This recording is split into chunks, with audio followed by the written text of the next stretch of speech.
Bump, bump, bump, bump, bump, bump. What a game. The Chiefs come out on top 21-14 over the Miami Dolphins in Frankfurt, Germany. My name is Jason Andrews. You're watching the Chiefs Report, and what do I say about this game? It was a tale of two halves for sure, but let's look at the stats for now, and we'll kind of get into the ins and outs of what happened here in Frankfurt. Tua, 21 for 34, 193, one touchdown. He fumbled the snap at the end of the game. That really sealed it on the 4th down and 10. It was Brian Cook who was able to make sure he stayed down. Raheem Mostert, 12 carries, 85 yards. I'm going to tell you, 40 plus of that was in that last drive. 40 plus. Tyreek Hill, hey buddy, maybe don't talk so much smack when you only get 8 receptions for 62 yards and fumble the game away. Quite literally, he is the reason the Dolphins lost this game. Quite honestly. He doesn't fumble that ball, it's 14-14. We're in overtime right now. We're not though. You know why? Because Tyreek opened his mouth. Mahomes had a pretty decent day. 185 on the yardage isn't great, but 2 touchdowns is nice. Pacheco, 16 carries for 66 yards. As usual, the wide receivers were kind of spread out. One missing piece was Travis Kelce, which we'll get into in just a minute. But here's all I got to say. I want this comment section more than any comment section I've ever comment sectioned with wind. I need a W right this very second because, listen, how hard would it have been to lose to the Broncos, fly to Germany, lose to the Dolphins, and then have to go to bye week? That would have been terrible. This is exactly what the Chiefs needed. They get the dub back. They get the bye week to rest, recuperate, feel better, and come back against the Eagles on Monday Night Football in 2 weeks.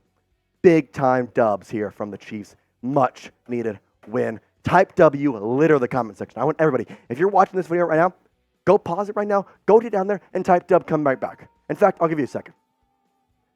All right, let's get into the Chiefs offense versus the Dolphins. It was good, not great. When I say tale of two halves, that's exactly what that was. Because the first half, I thought this team was the best team that football had ever came up with. In the second half, I thought this team was dog crap. The second quarter was 14 straight points for the Dolphins. That's the entirety of the points game. And Mahomes, he was solid, but overall just didn't have the ball. Now, headband was rocking while we're wearing it here on the post-game show. No interceptions. I like that. 20 for 30, 185. This was Mahomes' good game, not great game. 2 touchdowns is great. The receivers were better at catching the ball. Kelce was missing, but it's okay. Everybody gets a break, including Patrick, and now you can just kind of take a deep breath, relax, and basically kind of rejuvenate yourself. You fly home tomorrow, and hopefully this receivers can get going. I liked what I saw spacing out the ball. There wasn't really an apparent drop today, and considering the Chiefs have had 15 throughout the season, the only one that you maybe could say was going to be the Marquez Valdes-Scantling one, but that was also kind of PI on that catch. Noah Gray, Sky Moore, and Jerick McKinnon were the leading receivers in yardage. Noah Gray 3 for 34, Sky 2 for 33, McKinnon 2 for 22 with 1 touchdown. Kelce 3 for 13. That's why he's 3 for 14, as he is not on that stat line. So it's a quiet day for Mr. Kelce. Taylor Swift wasn't there. Right. I hate to keep saying it, but it's kind of real. It's kind of real. Isaiah Pacheco had himself a bounce back game. He had 16 carries for 66 yards, 9 on the long, no touchdowns, but he was running like a man out there on the field.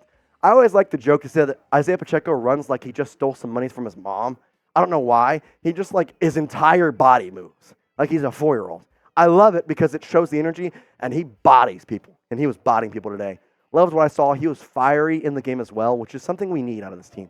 With Pacheco, it's going to be something that is going to kind of roll into a fill-in and go up there. So, obviously, Pacheco last week only had 8 carries for 40 yards, 5 carries. This week, he got going with really good carries, especially at the beginning of the game, getting outside, getting overall a solid fill in terms of carries. I would like them being around the 20 range. Samaje Perine was in today because Clyde Edwards-Helaire was out. Samaje did well, not great. He was a standout in the preseason, but kind of expect what you expect from a third-string running back. But we'll say this. Him and Raheem Mostert were my prize picks in terms of yardage. That hit. Unfortunately, I had some other prize picks that did not hit. Either way, though, there are games still coming up today if you're watching this still on Sunday, or if you're watching it later in the day, Monday Night Football is tomorrow. Here are what we're going to do. Prize Picks is the #1 daily fantasy sports app in North America, and it's easy to see why. Plus, here's the cool thing. Prize Picks is now offering a reboot policy so that even if one of your players gets injured, your entry will stay in play. So, for instance, for football and basketball games, if you have a player who exits the game in the first half and then does not return in the second, that player is then rebooted. Prize Picks is the only daily fantasy sports platform with an injury insurance possible. Now, Prize Picks is super easy because all you do, you pick 2 to 6 players. You then pick more or less on their projected Prize Pick stat line, and then you choose flex or power play. They have a multitude of stats. I tell you, I was looking at them last night, trying to figure out what I wanted to place my entries on today, and it was absolutely wild. Unfortunately, my Prize Picks did not hit, but yours can today. Go to prizepicks.com/CLNS and use code CLNS for a first match deposit of up to $100. Shout out to Prize Picks. It's daily fantasy sports made easy. The Dolphins' offense was kept in check. This was the #1 offense in all of football in terms of scoring, and guess what? You held them to 14 points. All of that coming in the second, or rather third quarter. Total offense, though, under 300 yards. The 5 yards per play I don't like, but under 300 for that type of offense, I like that. Time of possession was even obviously, and then the big thing, that fumble. That fumble was just huge to give the Chiefs the big lead. And who did it come from? Tyreek Hill, the guy who was talking all that smack in the preseason, the guy who was talking all that smack this week, saying, I hate to do it to y'all, I hate to do it to y'all, but I'm going to throw up the peace sign. Well, guess what? He got thrown up the peace sign. Caught a ball late in the second half, and then Trent McDuffie goes, strips it out. It's recovered by Mike Edwards. He's getting tackled by Tyreek. Mike Edwards pitches it back to Brian Cook, who then sprints 60 yards down the field to give the Chiefs the 21-0 lead at half. And that was the difference maker. That was the difference maker right there. Tyreek Hill, quite honestly, was the reason the Dolphins lost this game. Doesn't fumble that ball. Who knows what we're talking about right now? It's a completely different game. Besides that, you kept them in check. 8 receptions and less than 100 yards is nice.